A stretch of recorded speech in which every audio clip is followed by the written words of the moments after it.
자신의 사도권을 변호할 수밖에 없는 위치에 놓여져 있는 겁니다. 당시 바울에게 사도권의 주장은 곧 복음을 지키는 길이었기 때문에 그렇습니다. 자신이 왜 하나님으로부터, 예수님으로부터 사도권을 받았다라고 주장하는 결정적 이유는 사도권을 주장하지 않으면 어떻게 되는 겁니까? 그가 가르쳤던 복음은 가짜가 되고 그가 세웠던 수많은 교회들은 이단이 되어버리기 때문에 그렇습니다. 분노하며 사도권을 주장하고 있습니다. 그래서 1절에 말하지요. 자신의 사도권은 예수 그리스도와 하늘 아버지로부터 주어졌다는 겁니다. 이 말은 사도로서의 거리를 절대로 굽히지 않겠다는 의지입니다. 심지어 사도들의 수장이라는 베드로를 책망하기까지 했지요. 모든 12사도들 중에 수장이 누굽니까? 베드로죠.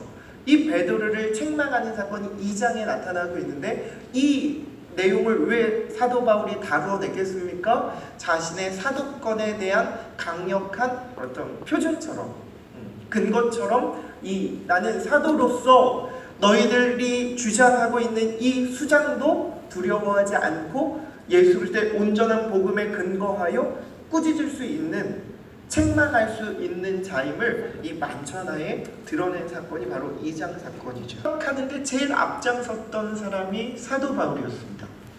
그런데 그가 주님과의 만남을 통해, 그것도 부활하신 주님입니다. 부활하신 주님, 생전에는 만나지 못했는데 부활의 몸을 입으신 주님을 만난 이후로 복음을 받게 되고 사도직을 얻었고, 그 복음 때문에 그는 평생 자신의 목숨을 내어 던지죠. 복음의 그 어떠함이, 아니 복음의 그 강력함이 그를 평생 복음 전파자로 살게 만들었습니다. 여러분도 알다시피 바울은 예수 그리스도로부터 주어진 온전하고 바른 복음을 교회에게 가르쳤고 그 일로 이방 교회들이 세워지는 역사들이 이루어졌습니다.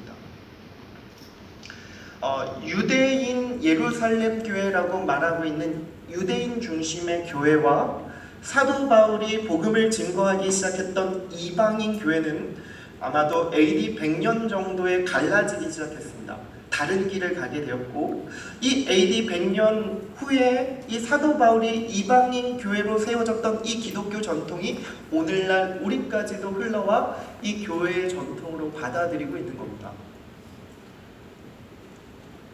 이 사도 바울의 한 명의 헌신이, 예수 그리스도를 만난 그 놀라운 사건이 결코 흔들리지 못하게 만들었습니다. 아니, 흔들릴 수 없었습니다. 예수 그리스도로부터 주어진 그 온전한 복음을 사도 바울의 전 인생을 내어던지게 만들었다라는 겁니다. 요소였습니다. 사도 바울의 가치가 뭡니까? 사도 바울의 분명한 가치가 있었습니다. 복음은 타협이 없습니다. 타협이 없습니다. 복음 전파를 위해 독신을 자처하고 감옥에서도 교회를 위해 기도합니다. 왜 교회를 위해 그토록 기도했을까요? 복음 전파의 사명을 감당하는 것이 무엇이기 때문에 그렇습니까? 교회이기 때문에.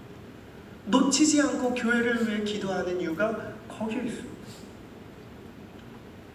여러분, 이런 사도 바울이 이해가 됩니까? 이해가 돼요? 사도 바울이 이렇게까지 할 필요가 있었는가, 이런 생각이 우리 가운데 한켠으로 있지요.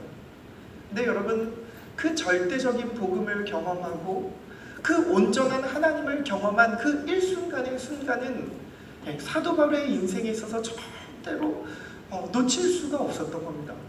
단 한순간도 놓아버릴 수 없는 엄청난 사건이었기에 그는 거기에 모든 것을 내어 던진 겁니다. 죽고 사는 문제가 어디에 달려 있습니까? 복음이지요. 바울의 생사의 문제인 이 복음 앞에서 그는 어느 것과도 타협하지 않습니다. 이것이 사실 복음의 성격이기도 합니다. 타협할 수 없습니다.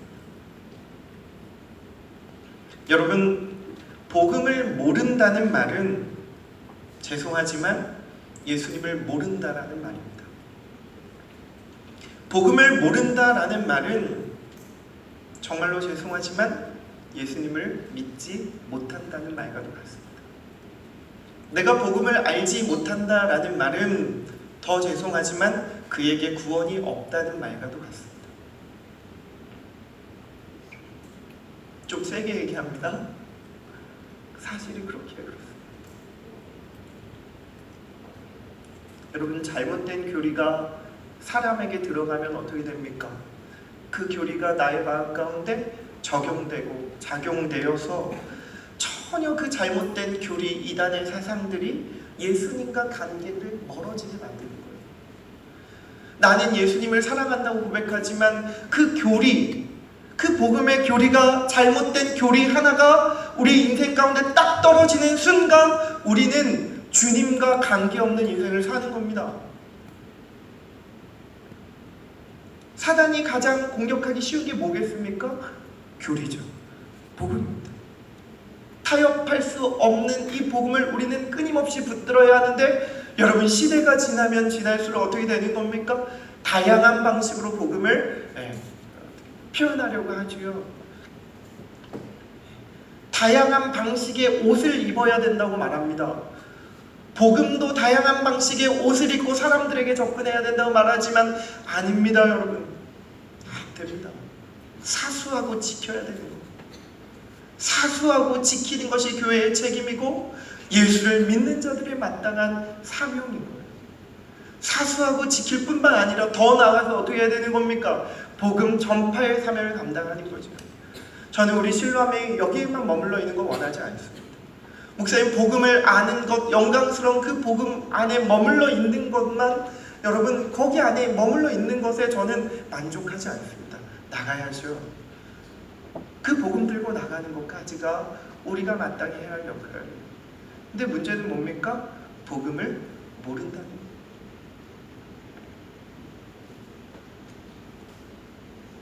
여러분, 복음이 중요합니다. 그러하기에 정확히 얘기하면 교리가 중요한 거죠. 공부해야 합니다. 정말 공부해야 합니다. 복음의 가치를 알고 주님을 경험한 이들은 죽을 때까지 책을 놓치지 않습니다. 사도 바울이 그러지 않았습니까? 디모데후서 그 사도 바울의 마지막 유언장에서 4장에 뭐라고 얘기합니까? 가죽으로 된 책을 가지고 오라고 이야기하죠. 끊임없이 죽어가는 그 지점까지 책을 놓치지 않는 사도 바울이. 왜요? 왜 그렇습니까? 복음이 그토록 주님을 알게 하고 주님을 배워가기를 끊임없이 그렇게 우리를 내몰기 때문에 그렇습니다. 여러분, 공부해야 됩니다. 끊임없이 그분을 알기 위해 결정하고 시간을 쏟아야 됩니다. 여러분, 1시간 기도 안 된다고 하지 마십시오. 저도 바쁩니다. 저도 안 됩니다. 1시간 기도를 하시는 분들이 늘 하는 말이 있어요. 팀켈러 목사님도 그렇고 유기성 목사님도 이제야 내가 기도의 맛을 알았다 이야기해요.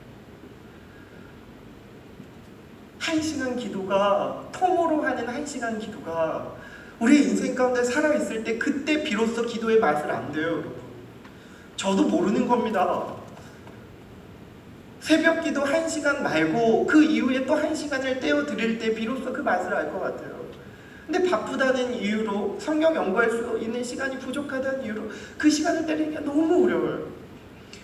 사실 여러분, 1시간을 기도하자라는 그 캠페인, 그 운동은 여러분을 위한 도전이기도 하지만 저를 위한 경고이기도 합니다. 네가 해야 된다. 제가 수개월 전부터 늘 이야기하지 않았습니까? 주님은 자꾸 기도의 골방 안으로 저를 초청하신다. 기도의 골방 안으로 들어가지 못한 제 자신이 너무나 미워질 때가 많이 있음을 늘 이야기하지 않았습니까? 바쁘다는 핑계로는 안 됩니다, 여러분. 책을 놓치지 않고 기도의 골방으로 끊임없이 반복하여 들어가지 않으면 우리는 신앙의 언저리만 머무르다가 그냥 그저 그렇게 인생을 살아가게 되는 거죠. 인생을 구원을 자부할 수 없습니다. 저도